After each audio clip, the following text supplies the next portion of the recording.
everybody. This is Conversations with ColorBlind Magazine. I am Leah Olajide, and I am here with my friend, journalism sister, colleague, Chanel Stitt. Hello. She is, I don't know, just one of the fabulous people that have recently come into my life. But you know, you meet those people where you only known them for like a year or two, but you feel like it's been much longer. That's how I feel about you, Chanel. So thank you for joining me. Of course. So let's just get into a couple of questions. So this segment, these segments that I'll be doing are just to talk to different women in the community about their careers, projects that they're working on during this time. And I guess overall, just the state of African-American journalism and reporting, especially during this pandemic that we're going through now. So Chanel, how are you doing during this time? How's it been working from home? It's been very interesting. I had moved home from college the day before I started my current internship at the Ann Arbor News. So I hadn't really adjusted being here because every weekend after work, I would just go back to the campus to hang out. But now that I'm actually sitting here synced in and, you know, getting used to my environment, I'm comfortable, but it's also very weird. It's taking me to like high school days when I would sit in here. But I've never really been able to work at a home setting. I always have to, go to a library or go to a coffee shop. And so being here and my bed is right there, I have a inner fight with myself all the time trying to, I really want to relax, but there's still a lot of stuff to do. So that's how I've been doing, just trying to get used to it, because I had already went through a lot of changes in the past like 5 months or so. So just trying to settle in. Yeah, it's still that adjustment period for you. Hmm. And your family and everybody's doing okay? Yeah, my family is good. My family is working from home, and my grandparents are in the house. One went out searching for ice cream, but I'm glad that he decided to, realize like this is a serious situation, and ice cream is, we don't need it. I think we should let our viewers know that you graduated from the University of Michigan Dearborn in December of last year, so a recent grad, and you studied communication journalism because that's been your passion, for such a young age, or from such a young age. But can you talk a little bit about, I know you did a lot on campus, and U of M Dearborn is where I went to school as well. And so that's how Chanel and how we met each other. Can you talk about some of the clubs or organizations that you were involved in? And then we'll talk about more extensively the Michigan Journal, which is, the position that you held as editor there. Right. Yeah, so I was in the Michigan Journal. I started as copy editor, and then I was put as editor in chief. And I'm still a member of Alpha Kappa Alpha Sorority Incorporated. But I was vice president of the Xi Phi chapter, and then I became president. I was in student government for a period of time. I was in women in learning and leadership. Um, Oh boy, that's hard to think about. I was in Yeah. WAMD, which is our college radio station. Um, what else was I in? Um, there's a list of 10 things at Yeah. least. But Yeah. when you leave college, you just kind of you don't forget about that stuff, but it just kind of moves away.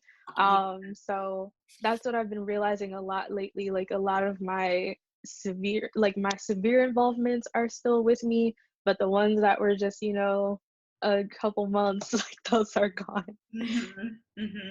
So let's talk about your involvement with the Michigan Journal. So when you graduated, you were the second Black editor-in-chief for the Michigan Journal. And the campus newspaper there has been around for just a little over 40 years. So can you talk a little bit about your experience holding that title? What was it like? You know, maybe some challenges, some joys, some fond memories that you had. So we'll start with my good memories. We got to do a ton of amazing things. We had experiences that I never thought I would have been able to accomplish, but once I just attempted to try to do these things, we were able to do it. So we got to go to the Democratic debate that was held by CNN in Detroit. I sent a writer to Mopop. We worked to get the press passes for that. We went to Forbes Under 30. Like, there were just so many things where I was sitting in a place where, you know, a well-respected media outlet was sitting right next to me. And I got to reconnect with people at those places. I made a lot of connections, and a lot of those things kind of got me to where I'm able to go today. So that part is great. Um, I also made a lot of really good friends from it. I still talk to them almost every week. And I just asked, you know, how are you guys doing, especially during the pandemic? Because not only were they placed into this leadership role, but a lot of them are well, they graduated officially yesterday. But a lot of them were graduating, and, you know, the pandemic just shut off their senior year. So I'm always trying to like check on them because we did build that friendship. Some of the crazy experiences that I've had, um, we had to deal with a lot of like trying to improve our organization, and it was very difficult for me trying to, you know, get access to certain software, to you know, budget and work with money that wasn't technically mine. I'm usually a little bit better when it's mine. But when it belongs to somebody else and other people are affected, that can bring on struggles, and we had to make a plan from that. Um, and yeah, what was your other? Yeah, no, those are good, you know, experiences and memories. Did you ever feel and I, you know, again, this is kind of like a off the cuff question, but did you ever feel like intimidated, or did you ever feel pressure that, you know, you had to prove yourself or do like a better than normal job because of the fact that, you know, you're only the second woman of color to do this? Right. So I did feel a lot of pressure, but I always feel a lot of pressure in certain things, especially when I'm in an environment that doesn't have a lot of people of color. But there were people of color in the room. They just weren't African Americans, you know. But I did try to bring in African Americans into my team so that we could have a well-rounded team, and we can bounce off ideas off of each other, and we can all have a relatable experience with somebody else. That was my goal when I was recruiting. Like, I wanted to see a diverse team because this is not always the thing that I see. Well, and you know, I know I've shared this with you before, but I really feel like I said, you are me from the past. And um you know, by me having been the first Black editor in chief, and then to get to meet and work so closely with the second is like, I couldn't have imagined that. You know, I honestly did not think that it would have happened 8 years out from my own graduation in Right. 2011.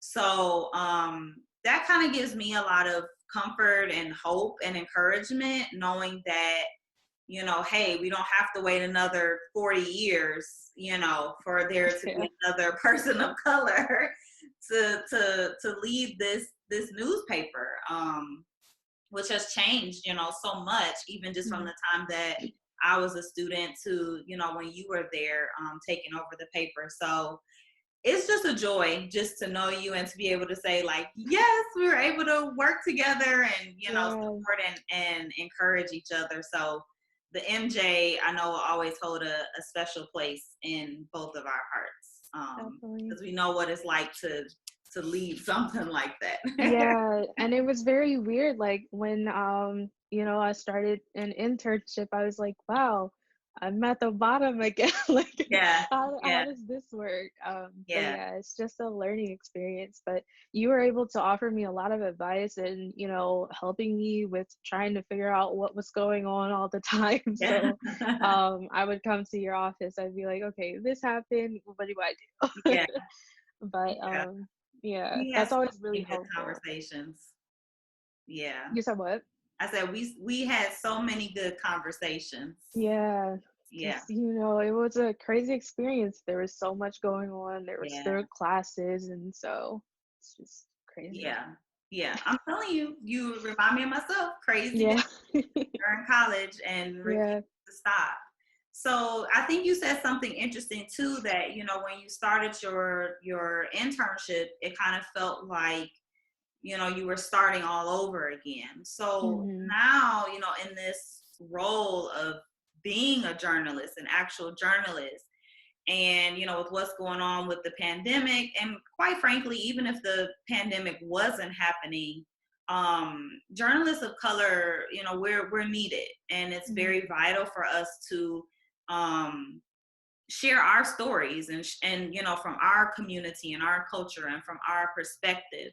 So why do you think that it remains important for minorities to be active in the field of journalism? And then as a journalist, how do you plan to do this, whether it's professionally or personally? Definitely. So I think that minorities in journalism is a very important thing, because for one, I get a lot of people telling me that, um, journalists don't come to their neighborhoods and journalists don't come and try to understand what they're going through. And I got a lot of experience with that at one of my past internships where we would go into neighborhoods and see what they were dealing with. And I was just disgusted. I just couldn't believe these conditions that they were actually living in, and that people thought it was acceptable to let them live that way. And so that's just kind of been my goal to um, find the neighborhoods and find those community leaders that are, leading by example and trying to help people get them out of their situations. Um, what I've done here is kind of like talk to the small business owners in Mhm. Ypsilanti and Ann Arbor and bring them to light, because African American businesses, like, they don't get that much attention unless they're doing something, um, that you like that is helping somebody specifically. So let's say they're doing food distribution or something, but you never see these people who have been in the neighborhood for, it can be 70 years and they've never had any publicity, but these are the well-respected people that everybody goes to. And I've noticed that a lot with like the barbershops in Ypsilanti. Like, these are our therapists pretty much. When you go to the hair salons and barbershops, like, these are the people that are being role models for people. And so I really try to go find those people. And I had a breakthrough the other day where I had reached out to these people who were trying to make videos to get African Americans to understand how serious the coronavirus was, Mhm. because they felt like it wasn't accessible to African Americans to see, how serious this situation is and Yeah. the products that you need to deal with this situation, like, mask, food, all those types of things. So just finding those people that are representing the smaller communities, I think it's important, and I think it's important to talk about it all the time. Mm-hmm. And do you feel like when you're going out, and talking to individuals in these smaller communities and these businesses, do you feel, I don't want to say like a sense of obligation, but kind of like, do you feel like, it's my duty, to share their story because they have been around for so long and, nobody's noticed them. Do you feel that, like that sense of obligation? Yes, because I have my own family members who I see go through that situation. Mhm. Like people who, have nonprofit organizations, they're part of nonprofits, family and friends, they're going through that situation, trying to get the word out, but nobody is hearing them. Yeah. And so I always feel like I hear you because like I see you and I've grown up in this situation. Like I've seen you being this leader and I feel like, they deserve it. And yeah, like that's how it's been at my internship right now. Like all these community leaders, like I've known them, they've watched me grow up. And so it's just been interesting to see like how much has changed over the past few years, Yeah. um, how much they've been able to grow and support people in the community. It's been really cool to see since I've been, when I was back in elementary, and now, Right. they're presidents and all that stuff, Mhm. presidents of nonprofits, things like that. So it's really cool to be able to be a part of their story. Yeah. Keep doing great work. Keep finding those stories. I know sometimes it's not that it's hard to find the story. It can be heart wrenching to tell the story, Mhm. just because of the struggles and difficulties that some in our community may or may not, have encountered with their own Mhm. businesses and just their life stories and experiences. But we need you, Chanel. So keep telling those stories, keep finding these individuals, and don't lose that passion for journalism and Definitely. storytelling. So I appreciate you. I know our viewers appreciate you. And I'm just so glad that we got a chance to sit down and chat today. Yeah, I haven't seen you in a long time. I know it's been too long. Yeah, it's crazy. Hopefully, Can't wait to, go get a Potbelly sandwich. yeah, That's all I want. I want to see that's my your people and I want favorite. a Potbelly sandwich. That's your So, favorite. yeah, Thank you so much, of Chanel. course, of course.